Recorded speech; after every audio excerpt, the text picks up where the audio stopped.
তার মধ্যে যে দাম করা খাড়া করে দিছে এটা আসলে কি ভাবে কি হিসেবে যদি কোনো দুর্ঘটনা হয় তাহলে খাওয়া বস্তুর প্রতি মানবতা। বন্ধুরা মানুষ কত খারাপ হবার পারে এই তো বন্ধুরা আমি এমন এক জায়গায় গেতাছি যে জায়গায় নাকি আমাকে বরপাড়াবাসী মন খারাপ থাকলেও যায়, ভালো থাকলেও যায়, কোনো উৎসব থাকলেও যায়, না থাকলেও যায়, মোটাতে যায়। আর কি এর যায় চিন্তা নাই বন্ধুরা, জানাবার জন্য আমি গেতাছি। আর যাত্রা শুরুতে গাড়িতে ভরাই নিলাম 20 টাকার তেল।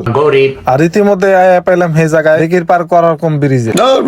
মানে কি বলবো, যাই হোক বন্ধুরা আমি আসলে এনো ব্রিজ দেখাবার নিকে আহি নাই, দেখাবার নিকে নিয়েছি আসলে এই ভাঙ্গা গাতা। আর এই প্রকাণ্ড ভাঙা বা গাতাটা বরপাটা টু কলগাছিয়া, লাংলা, বঙ্গাইগাঁও, অভয়াপুরি, গোয়ালপাড়া, ধুবুরি ইত্যাদি গুরুত্বপূর্ণ জায়গায় যাওয়ার একমাত্র শর্টকাট হাইওয়ে। আর এই জায়গা এমএলএ মন্ত্রী এই গুরুত্বপূর্ণ হাইওয়ে এর গুরুত্ব হইলো বানপানি এলে কয় বস্তা মাটি আর গাড়ি দুর্ঘটনা না হওয়ার জন্য নাকি হবার জন্য তা আমি বুঝলাম না, আপনারা কমেন্টে জানাই। এই যে রাস্তার মধ্যে যে দাম করা খাড়া করে দিছে এটা আসলে কি ভাবে কি হিসেবে যদি কোনো দুর্ঘটনা হয় তাহলে এনুকার এমএলএ বা মন্ত্রী কি এক্সকিউজটা দিব এর দামের উপরে। আর দোষ আমাগো আছে, আমরা হাজার হাজার মানুষ ডেইলি এই ভাঙা রাস্তাতে যাতায়াত করি, ব্রিজে উঠে সেলফি নেই, ব্রিজের তলে নামে ভিডিও বানাই, কিন্তু তারপরে এই আল্লাহ দিয়ে দুইটা নিয়ামত চোখ দিয়ে রাস্তার পারে মেয়ে মানুষ খাড়া থাকলে আমরা গাড়ি রাইকে এলো চোখ দিয়ে দেখে যাই। সাজামাল আর অর্ব যত ভন্ড মার্কা নাটক আছে সব আমরা হাজারে বিচারে দেখে যাই। রহিবুলের নিপালের মধ্যে মাইক লাগাইছে ওইটাও আমরা দেখি, কিন্তু আমরা এত বড় ভাঙাড়াও দেখি না, আর দেখলো আমরা কিছু কই না। তাই আমি আজকে সাধারণ জনগণের হয়ে এই ভিডিওর মাধ্যমে আমার দায়িত্ব পালন করলাম। আর আপনারাও নিজের বাড়িতে হুইয়া পেয়ে এই ভিডিওটা শেয়ার করে আপনার দায়িত্বটা পালন করে দেন, যাতে কোনো ধরনের বড় দুর্ঘটনা হওয়ার আগে আন্নগো এই শেয়ারের মাধ্যমে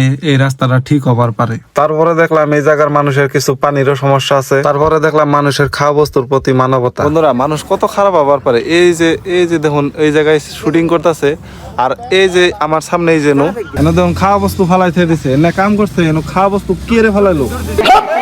তারপরে গেলাম নতুন একটা রিসর্টে, ডেজি রিসর্টে, যেটা নাকি নতুন করে খুলছে। তারপরে খাইয়া দেয় থেকে রওনা দিলাম বাড়ি মিহি। তো যাই হোক বন্ধুরা আজকের ভিডিও এই পর্যন্ত, আশা করি ভিডিওটা ভালো লাগছে। আবার দেখা আবার এক নতুন ভিডিওতে।